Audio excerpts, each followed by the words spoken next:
حضرت حسین رضی اللہ عنہ مکہ مکرمہ میں بیٹھے ہیں. سنیے میں واقعہ کربلا شروع کر رہا ہوں. 22 رجب حضرت معاویہ کا انتقال ہے. 22 رجب کے بعد یزید حکومت میں بیٹھتا ہے. ابھی رجب کا اینڈ نہیں ہے. حضرت حسین مدینہ سے ہجرت شروع کرتے ہیں, مکہ مکرمہ آتے ہیں. رجب کا اخیر ہے, پھر اس کے بعد شعبان ہے, پھر رمضان ہے, پھر شوال ہے, پھر ذوالحج ہے, پھر اس کے بعد جا کے محرم ہے. لیکن ذوالحج کے آخر تک نہیں, ذوالحج کے پہلے عشرے تک حضرت حسین مکہ مکرمہ میں بیٹھے ہیں. کوئی تکلیف نہیں ہے, کوئی لڑائی نہیں ہے, کوئی دھوکہ دہی نہیں ہے, کوئی فساد نہیں ہے. لیکن جو یہ کوفی ہیں, ان کے دل میں حضرت حسن کی حضرت معاویہ سے صلح چبھ رہی تھی. لیکن امام حسین ان کوفیوں کی بے وفائیوں کو جانتے تھے.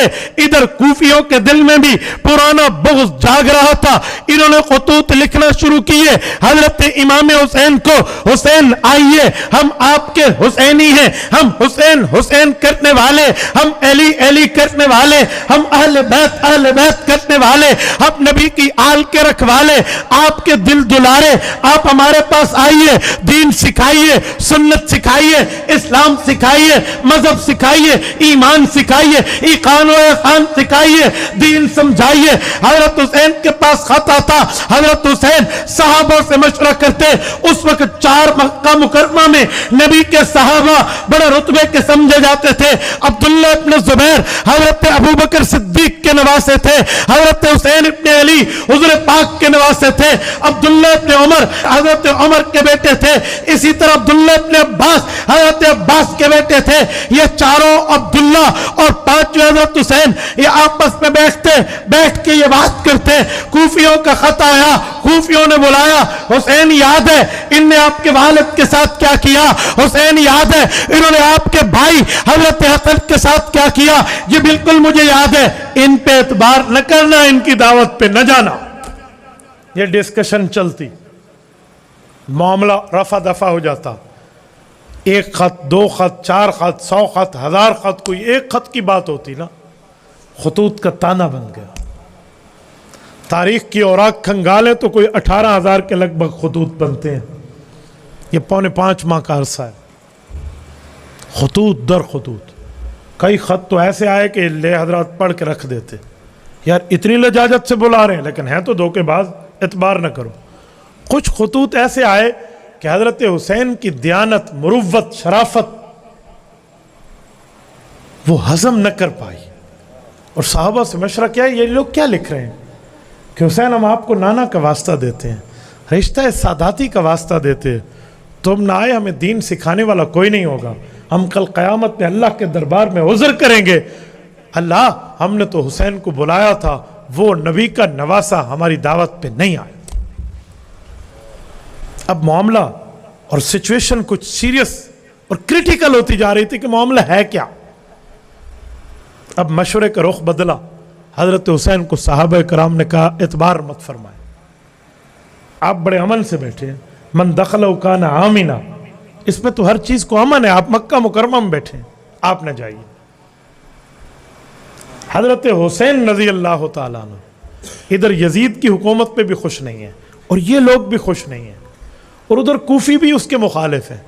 تو حضرت حسین نے سوچا ہو سکتا ہے اگر میں وہاں جاؤں, ہمارا کوئی معاملے کا اکٹھ ہو کے معاملے کوئی سبیل نکل پڑے, کوئی معاملہ اس طرف جائے کہ ہم یزید کو سلطنت سے روک سکیں. اگر میں وہاں دین کی دعوت کے لیے بھی جاؤں تو ایک جماعت بن کے ہم کوئی بات کرنے کی پوزیشن میں ہوں گے, تو ہمیں جانا چاہیے. صحابہ کرام نے فرمایا نہیں, آپ نہ جائیں. تو حضرت حسین نے فرمایا پھر کوئی تیسرا حل نکالو. وہ دعوت کی انتہا کیے ہوئے ہیں اور آپ انکار کی انتہا کیے ہوئے ہیں, میں کیا کروں. کا تیسرا حل یہ ہے کہ کسی تیسرے بندے کو بھیجتے ہیں, تھرڈ پارٹی انوالو کرتے ہیں, تاکہ وہ جائیں اور چیک اینڈ بیلنس بتائیں کہ ان کے دل کہاں ہیں, ان کی تلواریں کہاں ہیں, ان کی سوچ کہاں ہے اور ان کا عمل کہاں ہے. اگر وہ کنفرم کر دے کہ ٹھیک ہے, تو حضرت حسین نے کہا پھر میں جاؤں. کہا پھر تو آپ جائیں گے, اور اگر کنفرمیشن نہ آئے تو سمجھ جائے جھوٹے ہیں. تو کہا جی کسے بھیجیں. کہا کسی اور کو بھیجیں تو کیا مانیں گے, حضرت حسین کا فیملی ممبر بھیجیں.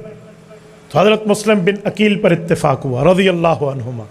حضرت حسین کے چچا زاد بھائی ہیں، انہیں بھیجا گیا. یہ گئے، بچوں سمیت گئے، گھر والی سمیت گئے، وہاں گئے ود فیملی رہے. کوفیوں نے بڑی محبت دی، بڑا پیار دیا، ہاتھ پہ بیعت کی اور بڑے ہی وعدے وعیدے پیش کیے اور بڑی آؤ بھگت کی خدمت کی انتہا کی. شرافت ساداتی کا ایک خاص وصف ہے. تو مسلم بن عقیل متاثر ہوئے کہ یار بات تو ٹھیک ہے، بڑے اچھے لوگ ہیں، جب میری اتنی عزت کرتے ہیں کہ میں حضرت حسین کا نمائندہ ہوں تو حضرت حسین کو کتنا پیار دیں گے. تو انہوں نے کنفرمیشن لیٹر لکھا کنفرم کرتے ہوئے کہ حضرت حسین آپ تشریف لائیے، یہ لوگ ٹھیک ہیں، بات مان رہے ہیں، سنجیدہ ہے، اعتماد کر رہے ہیں، خدمت کا مزاج ہے ان میں. یہ خط حضرت حسین کو گیا، حضرت حسین کو پہنچا. انہوں نے ان صحابہ دوستوں کو دکھایا، دیکھا اب ہمارا مشورے میں تو کچھ نہیں بچا، اب تو بات پوری ہو گئی. تو حضرت حسین نے کہا مجھے چلنا چاہیے. حضرت حسین چلے ہیں. یہ 8 ذو الحجہ کو مکہ مکرمہ سے کوفہ کے لیے چلے ہیں. یہاں بھی کوئی یزیدیت سے متاثر ذہنیت کے لوگ ہمیں کہتے ہیں 8 ذو الحجہ کو تو حاجی مینا جاتا ہے حج کے لیے. حضرت حسین نے حج چھوڑ دیا تھا اور وہ کوفہ چلے گئے تھے. کیوں؟ محمد سے نیلوی نے شہید کربلا میں لکھا، اس لیے تو میں کہتا ہوں کہ حضرت حسین نعوذ باللہ اغوا ہو گئے تھے. لو جی، نمونہ مت تھا تو جن پہاڑوں لتھا. اس بے وقوفوں کو یہ نہیں پتا کہ حضرت حسین نے 25 حج کیے ہوئے تھے. یہ حج ہوتا تو نفلی ہوتا، نفل کے لیے کسی کو مجبور تو نہیں کیا جاتا، نفل پڑھو یا نہ پڑھو آپ کی مرضی ہے. تو حضرت حسین تو 25 حج کیے اور 25 پیدل حج کیے. آپ کو پتہ ہے پیدل حج کا ثواب کیا ہے؟ بہکی اٹھائیں. حضرت ابن عباس فرماتے ہیں اللہ کے رسول نے فرمایا ماشین حج کا ثواب ہے کہ ایک قدم پہ 700 نیکی یہ حرم ملتی ہے. ایک نیکی حرم 1 لاکھ ہے، 1 لاکھ کو 700 سے ضرب دے 7 کروڑ بنتا ہے. ایک قدم پہ 7 کروڑ نیکی ہے. یہ حضرت حسین نے 25 حج پیدل کیے ہیں. تو آپ اعتراض کرتے ہو حج نہیں کیا تھا. واہ، جن کے گھرانے سے حج نکلا ہے یہ ان کو بات کر رہے ہو. عجیب معاملہ ہے یار. حضرت حسین چلے ہیں، لیکن جب جانے لگے تو حضرت عبداللہ بن عباس نے ایک بڑی ہی درد مندانہ درخواست کی حضرت حسین سے. آپ کو پتہ ہے عبداللہ بن عباس حضرت حسین کے کون لگتے ہیں؟ 2 رشتے ہیں. عبداللہ بن عباس حضور پاک علیہ السلام کے چچا کے بھائی ہیں. حضور حضرت حسین کے نانا لگتے ہیں. نانا کے چچا کا بھائی بھی تو نانا لگتا ہے. تو عبداللہ بن عباس حضرت حسین کے نانا لگتے ہیں. دوسرا رشتہ حضرت علی حضرت حسین کے والد ہیں اور عبداللہ بن عباس حضرت علی کے بھی چچا زاد بھائی ہیں. تو باپ کا چچا زاد بھائی چاچو لگتا ہے. چاچا کی نسبت بھی ہے، نانا کی نسبت بھی ہے. کہا حسین جائیے، کوفیوں پر اعتماد کر کے آپ جا رہے ہیں، ٹھیک ہو گیا، کنفرمیشن لیٹر بھی آ گیا. لیکن میری ایک درد مندانہ گزارش ہے، فیملی کو نہ لے جائیے. اللہ اکبر. بچوں کو نہ لے جائیے، خواتین نہ جائیں، آپ جائیں. کاتب تقدیر نے پتہ نہیں کیا لکھا تھا. اے کاش اگر یہ بات وجود میں آ جاتی، اس مشورے پہ عمل، تو آج نقشہ کیا ہوتا. لیکن حضرت حسین اس مسئلے میں خود مختار ہیں. وہ جب کنفرمیشن لیٹر لے چکے ہیں تو انہوں نے اس مشورے کو نظر انداز فرمایا اور تشریف لے گئے.